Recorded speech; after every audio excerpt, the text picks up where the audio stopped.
For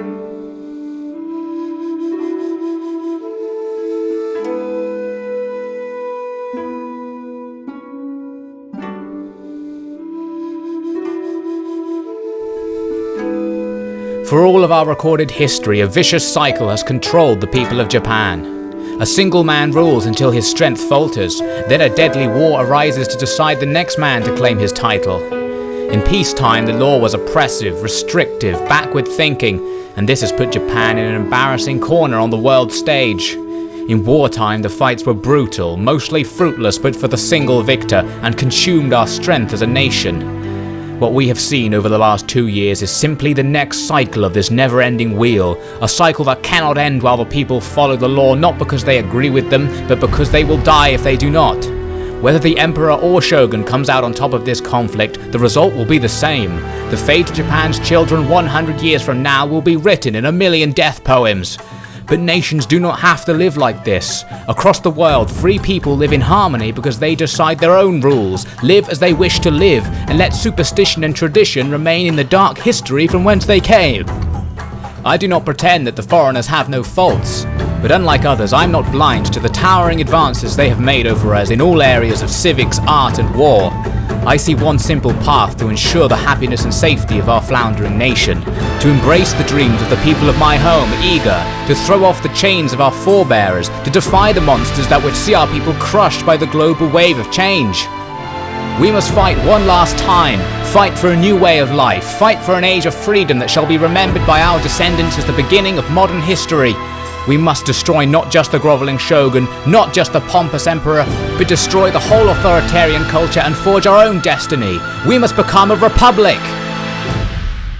Welcome to Teppou Republic. On the last episode of Teppou Republic, we were drawn into a sneaky naval battle by the Yonago, teaming up against the Kanazawa frigate, hoping to take it down with our combined strength. However, in the battle, the Yonago ship decided to attempt to flee and then get stuck on the red line of death, meaning I was left to go one-on-one against their frigate with a corvette, which didn't go very well.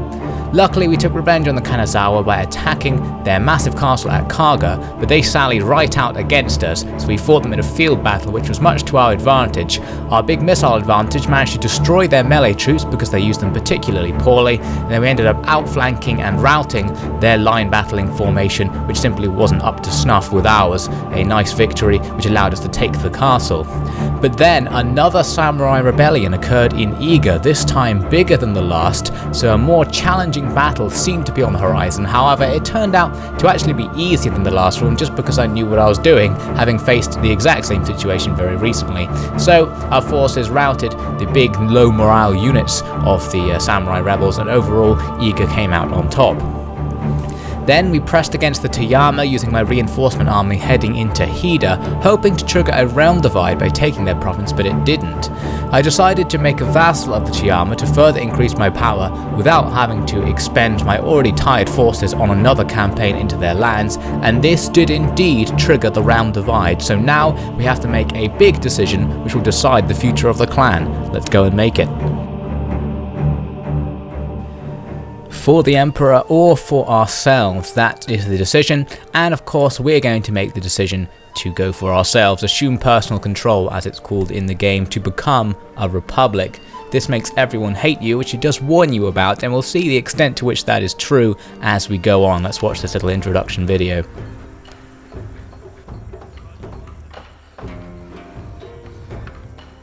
Like crops in the sun, our people grow strong. A new power has risen.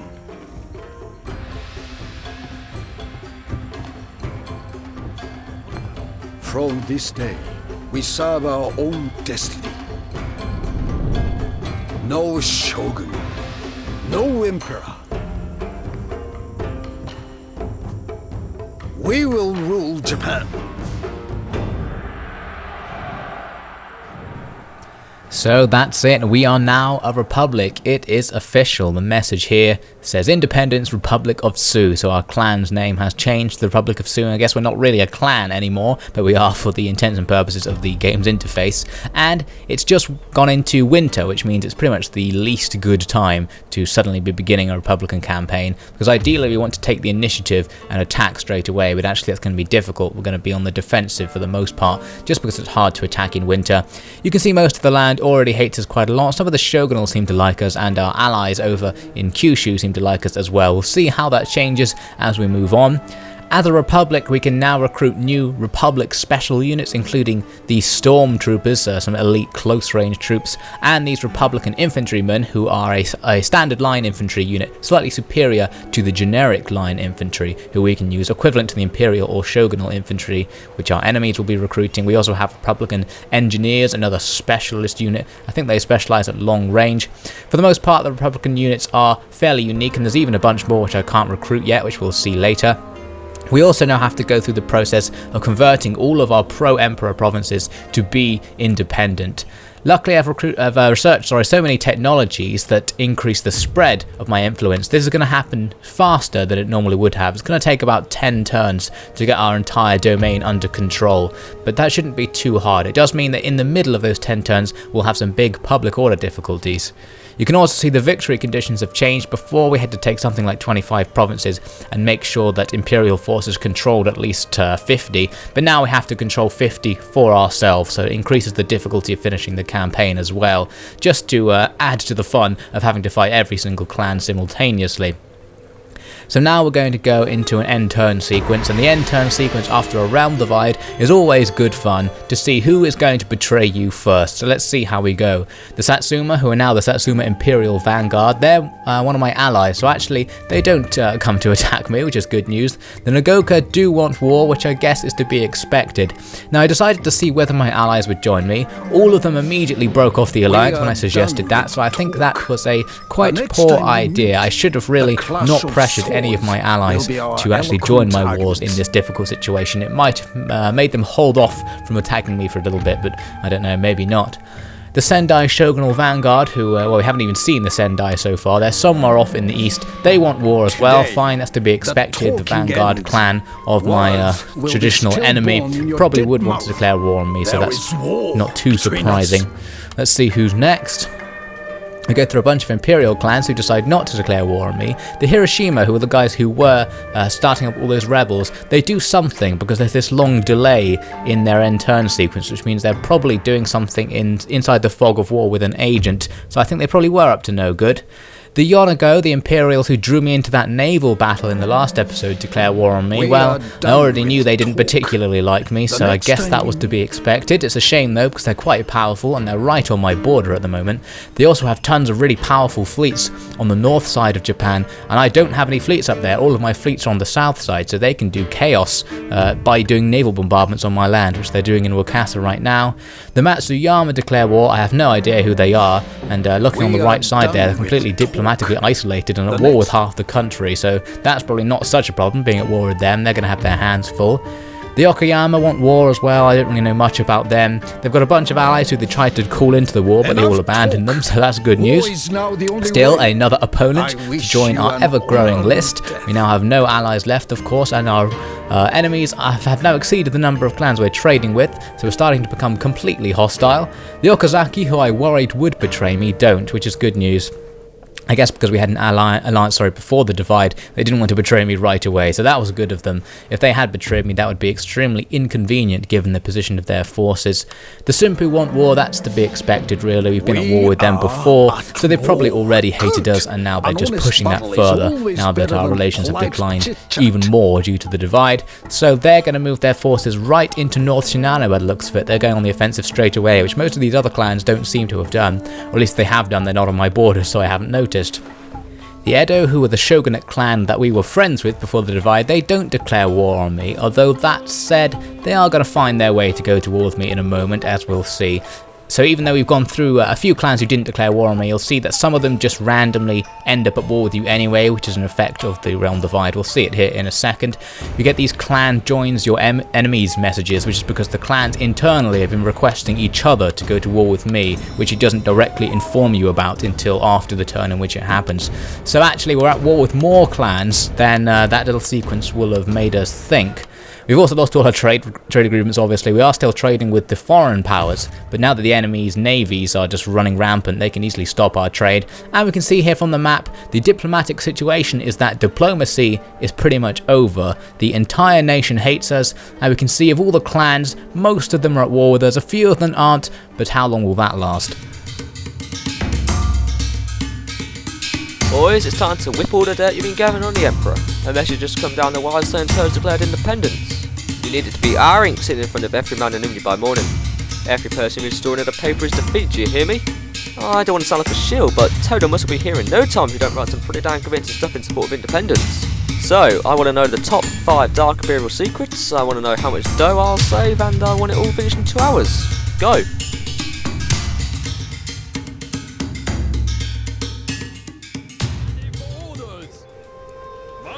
Now I noticed that Tamba province, owned by the Yonago clan, is currently undefended but for its garrison. It's ripe for the taking.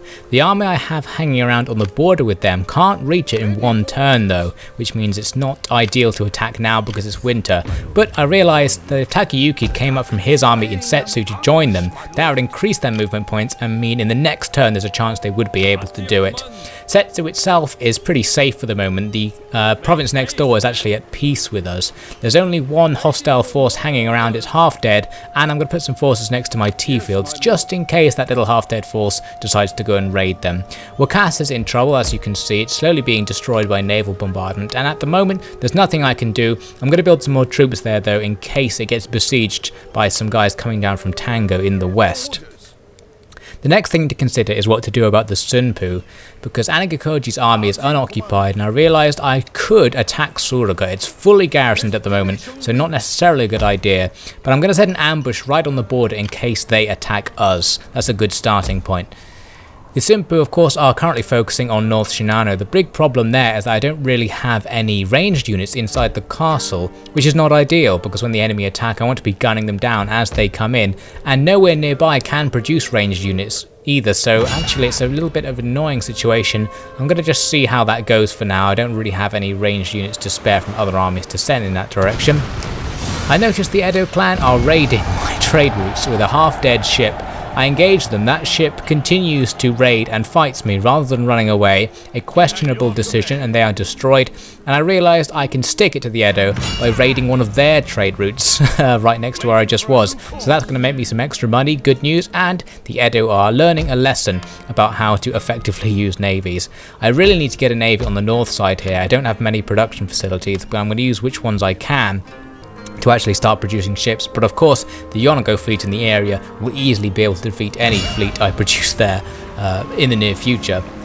Now I noticed there is an Okayama fleet hanging around near Kii. I decided to attack them with my nearby fleet and that chased them off. I didn't want to chase them further because I thought there could be more hostile fleets that I don't know about over to the west who will just come and gang up on me if I get my fleet stuck over there, so I'm going to engage in attacking one of their trade routes instead.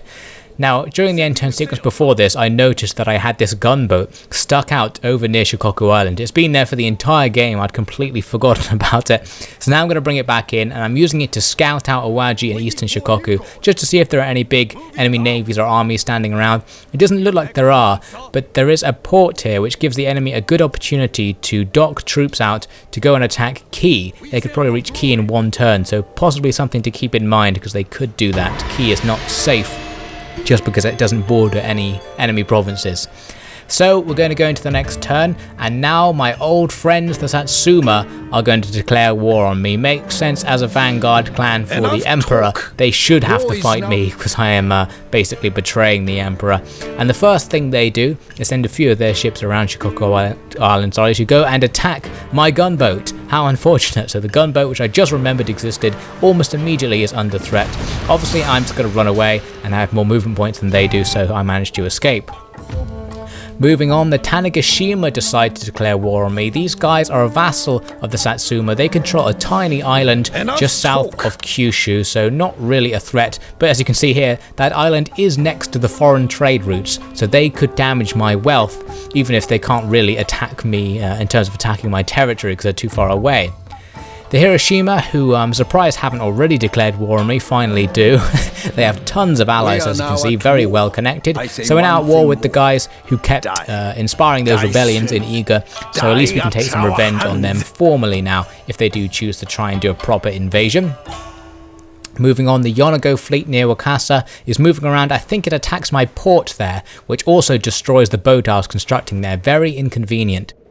The Okazaki do a lot of movements, but they don't betray me, which is great. They're proving to be better friends than the Satsuma, at least, or the Edo. The Sunpu continue their campaign into North Shinano, so they're definitely going to attack. The Edo as well seem to gather up some forces and move them down towards the road that leads to North Shinano, so they could be about to attack. They also raid another section of my trade route with a bigger fleet this time. They're taking it more seriously now. So we have a whole bunch of bad news to go through as the turn begins. Some good news there as well, though, actually not all that bad. Mostly bad though, it's probably going to be bad from now on for pretty much the rest of the campaign. So now we can see the diplomatic situation is that we're at war with almost everyone. 2 clans we're not at war with. I believe it's the Okazaki and one other small clan. I'm sure we can get them all at war eventually soon enough. Now those Matsuyama forces who are hanging around near the border of Setsu, I decided to chase them off by attacking them with my big army. They just run away, which is to be expected. I wondered whether I could sneakily attack Harima. I'm now at war with Harima. I think they're controlled by the Takatsuki, one of my old allies as well. I decided not to. I didn't have enough movement points, so I'm just going to set an ambush near the tea fields in case someone attacks them. Back in Tamba though, I now have the opportunity to attack. Takayuki can use his extended campaign movement range bonus to bring the army right up to the castle. There was a single squad of spear levies standing in the road, and they decided to stand their ground against Takayuki's advance. An interesting decision which causes all of them to be killed for 0 losses amongst the Sioux forces, which is exactly what you would expect from that battle. Strange that they didn't retreat into the castle.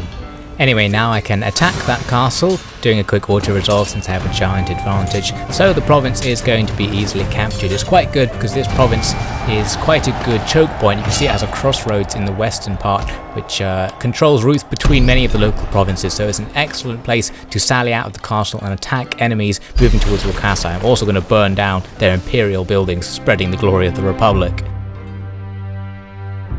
And so the dance begins. With enemies on all sides and a distinct disadvantage in manpower, we must use all our wisdom to stay afloat.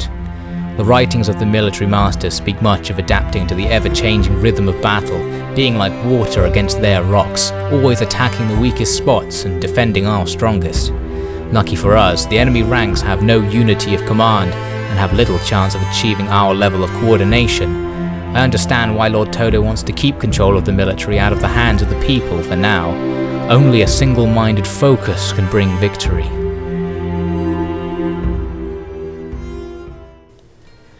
In Wakasa, I was still wondering whether some forces from Tango were going to attack it, but it's already under heavy attack from those naval forces. You can see the port has taken extreme damage, destroying one of my ships, as I already mentioned. Very inconvenient, and there's not really anything I can do about it either. Now we also need to take into account this Edo fleet, which is raiding our trade, so this time the Edo are taking their raid seriously. I had the option of attacking it, but I decided not to because I was making so much money raiding this other trade route. I didn't really want to lose ships in a battle against them. Plus, I need to keep as many ships as I can because I really need to focus on defending in terms of naval engagements rather than attacking just because I have the opportunity. So the Sunpu go and attack North Shinano just then, but distracting us from that is the fact that the Tiyama suddenly came to attack Takemichi's army in the castle of Kaga, and they make a pretty poor decision in doing so. As you can see from the balance bar, they have a severe disadvantage. I don't know really what they were trying to do. We annihilate them by auto-resolving the defense, and we capture some of their light guns. So overall, the Tiyama just threw away some forces, which is very interesting because it means their province is now going to be weak, and it inspires me to attack it in the next turn if I can. Now the Edo forces decide to stop raiding my trade route, quite useful. The reason they did this turns out to be because they're hunting down that gunboat that the Satsuma were hunting down in the last turn. This gunboat's proving pretty useful. It's distracting giant enemy navies from doing useful things. Instead, they're chasing down a gunboat which is basically worthless, has a tiny crew, and has no ability in battle. So that's working quite well. The Edo's land forces though do begin to attack North Shinano, so North Shinano is under pressure. Kodama's army is going to have a lot on its plate in the near future. Now, because of that weakness of the Toyama that I just mentioned, I wanted to attack right away because I knew this is going to be their weakest point, and I do have enough movement points from Takemichi's army to attack the castle this turn, so I might be able to get a nice win exploiting their current weakness. I had to play around a little bit in Kaga. I ended up leaving them with public order in the negative, hoping that next turn I can recruit more forces to bring it positive again. So we can see the situation is that they have half a stack of troops just outside the castle. The castle itself has another half stack in garrison. So it's not an ideal attacking situation. It looks like our recently recruited General Tananao, who's currently controlling the forces in Hida, aren't able to go and help him. Plus he can't leave because of the public order situation either.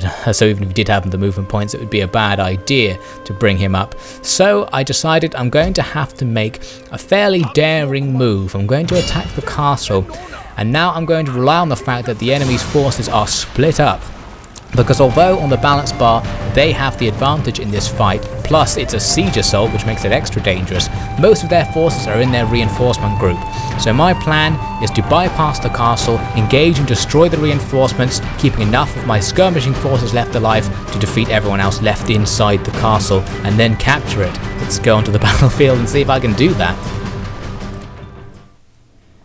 The first thing I need to do is stop the reinforcements from reaching the castle, because it turned out they're going to come from the bottom of this hill that I deployed on. So I'm rushing troops down to occupy the way up the hill, and the enemy are immediately rushing towards me, bringing their cavalry first. You can see I'm setting up a formation, it's glitching out slightly. I'm managing to recover it to get some proper lines going. I'm putting my sharpshooters in front to fire down the hill. I was originally thinking the enemy might come up the hill more slowly, but actually they're going to charge right up the hill, sending their cavalry first, which is actually a problem because I put my spear infantry at the back. But my sharpshooters are going to be able to take out some of those cavalry with a couple of well-aimed bursts, but it's not enough to stop them in their tracks, unfortunately. They're coming up pretty damn fast. We kill a good number of them, but as they arrive, I push down all of my spears to receive those cav, and a lot of the cav immediately run away upon seeing the spears. A good move from AI, but I do catch a few of them in melee and eventually chase down the rest and make sure that all of them are engaging with my spearmen, a fight I should win, but of course these spearmen aren't actually particularly good, so I'm still going to take losses among them. The enemy's infantry is now on the way. It's taking artillery fire, as you can see, as it comes in, so we're weakening them. They're also coming in a big column formation, not ideal. They've already taken some severe casualties, as you can see here, from shrapnel shot just as they came onto the map. So they're already low in men and morale. Unfortunately, they're leading with these no Daichi samurai, who of course, once they reach my spear lines fighting with the cavalry, will completely tear them apart. I realised this, so I needed to change something about what I was doing. First, I pulled back all of my missile infantry to a position higher up the hill where I could get two lines of fire, putting the sharpshooters behind to fight over the top of the line infantry. Then I charged down my cavalry to occupy the enemy's cavalry and swords, whilst the rest of my spears rushed back to try and get back to my new place up at the top of the hill, preferably trying to get them behind the firing line so the gunners can shoot at the enemy infantry as they slowly come up the hill behind them. I have to get my cavalry out of there too now, because enemy spears are beginning to engage with them, so I'm going to get completely away from that situation and try and let some of my gunners who have now set their position up take out the enemies who are pursuing them. And for the most part this works pretty well. You see my guys basically shoot through the gaps where they can just about see enemies approaching and manage to gun a ton of them down. By this point we've eliminated most of their cavalry. The enemy's infantry body is going to make contact with the front of my firing line, not good news. My sharpshooters are in a position to fire over the top, as we just saw. So what I'm doing to stop them reaching the firing line is I've got a few Yari attendants just hanging out in front of the line, like this guy here. He's occupying all of these enemy no Daichi samurai, just locking them in place so that the gunners just a few meters away can load up and unload on the enemy, destroying them. Their armor means nothing against these super close range volleys of fire. I'm now pulling back the spears after just a few seconds of engaging the enemy, because we've done a lot of damage already. The enemy come in and begin to engage my firing line. As a result, they're not going to be able to do that much damage because they're already quite depleted, and I'm going to push in all of my spear infantry yet again. They formed up and charged down, leaving my heavy Yarikachi in the center against the enemy's best infantry in an attempt to surround and defeat them in a pure melee fight. Of course, in a pure melee fight I don't have a huge advantage. The enemy's troops are very similar to mine, perhaps better if they have more experience, so I am going to take casualties. But I have a distinct numerical advantage I can use to surround them, and I have guys taking shots where they can to pick off enemies, which reduces their morale and of course reduces their numbers. Here on my right flank I've got some line infantry who are engaged by some enemy matchlock militants. I'm pulling them out and replacing them with cav who are going to slam down, and they'll annihilate the matchlock militants in melee, so that's excellent news. There are actually though some enemy spears mixed amongst these infantrymen, so that's pretty inconvenient. I will lose some of my cavalry, but for the most part the enemy's infantry are completely routed, and now we're just going to chase them off the field. Reckless is the word. I always thought he'd be like that from the first day I met him. He's the sort of man that will go out of his way to impress people at the expense of anyone else, in this case his men. He was seen marching into Toyama lands with an army barely out of the hospital from his last campaign. His daring may have won him Echizen and Kaga, but if he thinks that offensive tactics will work like they did before the gun, then he will be corrected in a most violent fashion. I would not want to be marching with him on a night like this. Another round of sake. We shall be warm on behalf of his men.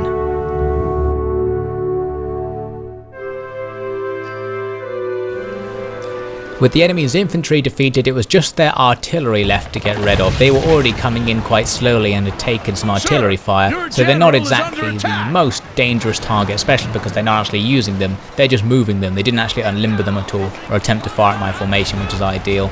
The enemy's routing infantry are clogging up these forests, but it looks like Takemichi has gone out to gun down a few of them personally with his guards to get some kills and battle experience. Meanwhile, the main line is also gunning down quite a few of them, which actually puts Takemichi in danger of friendly fire, but he got away with it somehow.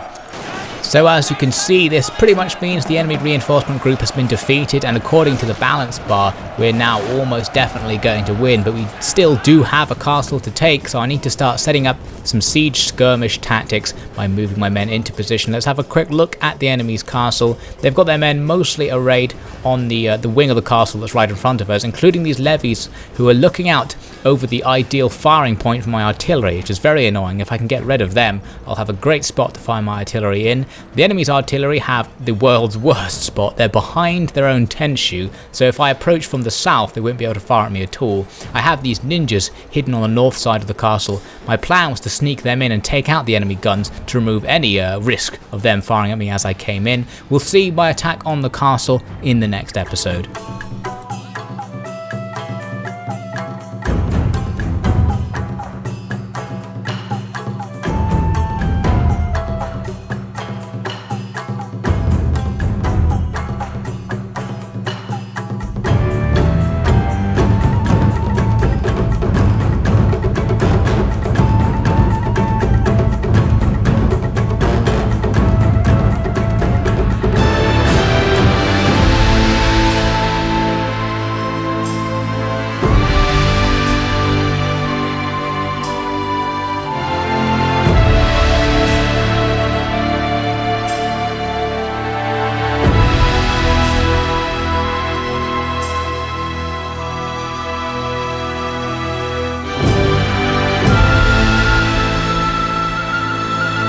That's all for this episode. We'll continue to do battle with the Republic's growing roster of enemies next time on Teppou Republic.